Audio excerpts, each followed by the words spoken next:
بسم اللہ الرحمن الرحیم۔ السلام علیکم۔ بھارت میں شائع ہونے والی کتاب کالکی اوتار نے دنیا بھر میں ہلچل مچا دی ہے۔ اس کتاب میں یہ بتایا گیا ہے کہ ہندوؤں کی مذہبی کتابوں میں جس کالکی اوتار کا تذکرہ ملتا ہے وہ آخری رسول محمد صلی اللہ علیہ وآلہ وسلم بن عبداللہ ہی ہیں۔ اس کے مصنف پنڈت وید پرکاش برہمن ہندو ہیں اور وہ الہ آباد یونیورسٹی سے وابستہ ہیں۔ سنسکرت زبان کے ماہر اور معروف محقق و اسکالر ہیں۔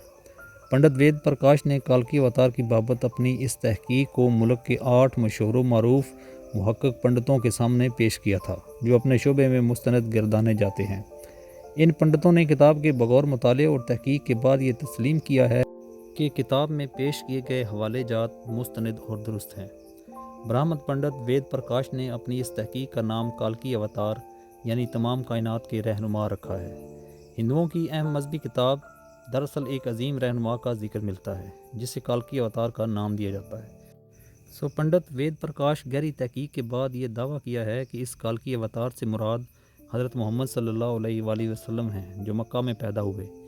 چنانچہ ان کا کہنا ہے کہ تمام ہندو جہاں کہیں بھی ہوں ان کو اب کسی اور کالکی اوتار کا انتظار کرنے کی ضرورت نہیں ہے بلکہ اس کے لیے انہیں محض اسلام قبول کرنا ہے اور آخری رسول صلی اللہ علیہ وآلہ وسلم کے نقش قدم پر چلنا ہے جو بہت پہلے اپنے مشن کی تکمیل کے بعد اس دنیا سے تشریف لے جا چکے ہیں۔ اپنے اس دعوے کی دلیل میں پنڈت وید پرکاش نے ہندوؤں کی مقدس کتاب وید سے کچھ حوالے دلیل کے ساتھ پیش کیے ہیں۔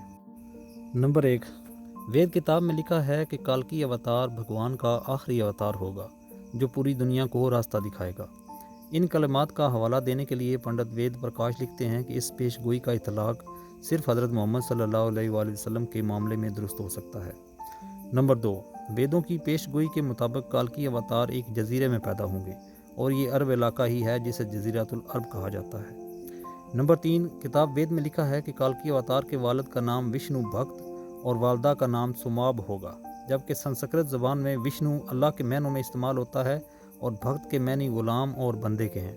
چنانچہ عربی زبان میں وشنو بھکت کا مطلب اللہ کا بندہ یعنی عبداللہ ہوا اور سنسکرت میں سماب کا مطلب امن ہے جو کہ عربی زبان میں آمنہ ہوگا، اور آخری رسول صلی اللہ علیہ وآلہ وسلم کے والد کا نام عبداللہ اور والدہ کا نام آمنہ ہی ہے۔ نمبر 4، وید کتاب میں لکھا ہے کہ کالکی اوتار زیتون اور کھجور استعمال کرے گا اور وہ اپنے قول و قرار میں سچا اور دیانتدار ہوگا، اور یہ دونوں پھل حضور صلی اللہ علیہ وآلہ وسلم کو بہت مرغوب تھے۔ جبکہ آپ سچائی اور دیانتداری میں تو اس حد تک معروف تھے کہ مکہ میں محمد صلی اللہ علیہ وآلہ وسلم کے لیے صادق اور امین کے لقب استعمال کیے جاتے تھے۔ نمبر 5، وید کے مطابق کالکی اوتار اپنی اس سرزمین کے معزز خاندان میں سے ہوگا، اور یہ بات بھی محمد صلی اللہ علیہ وآلہ وسلم کے بارے میں سچ ثابت ہوتی ہے کہ آپ قریش کے معزز قبیلے میں سے تھے جس کی پورے عرب میں عزت اور شام و عراق میں پہچان تھی۔ نمبر 6، ہماری کتاب کہتی ہے کہ بھگوان کالکی اوتار کو اپنے خصوصی قاصد کے ذریعے ایک غار میں پڑھائے گا۔ اس معاملے میں یہ بھی درست ہے کہ محمد صلی اللہ علیہ وآلہ وسلم مکہ کی وہ واحد شخصیت تھے جنہیں اللہ تعالیٰ نے غار حرا میں اپنے خاص فرشتے حضرت جبرائیل علیہ السلام کے ذریعے تعلیم دی۔ نمبر 7، ہمارے بنیادی عقیدے کے مطابق بھگوان کالکی اوتار کو ایک تیز ترین گھوڑا عطا فرمائے گا جس پر وہ سوار ہو کر زمین اور آسمانوں کی سیر کرائے گا، اور محمد صلی اللہ علیہ وسلم کا براق پر معراج کا سفر اس پیش گوئی کا مصداق بن کر اسے آپ کی بابت ہی درست ثابت کرتا ہے۔ نمبر 8، ہمیں یقین ہے کہ بھگوان کالکی اوتار کی بہت مدد کرے گا اور اسے بہت قوت عطا فرمائے گا، اور ہم یہ جانتے ہیں کہ جنگ بدر میں اللہ نے محمد صلی اللہ علیہ وآلہ وسلم کی فرشتوں سے مدد فرمائی۔ نمبر 9، ہماری ساری مذہبی کتابوں کے مطابق یہ پیش گوئی ملتی ہے کہ کالکی اوتار گھڑ سواری، تیر اندازی اور تلوار بازی میں ماہر ہوگا۔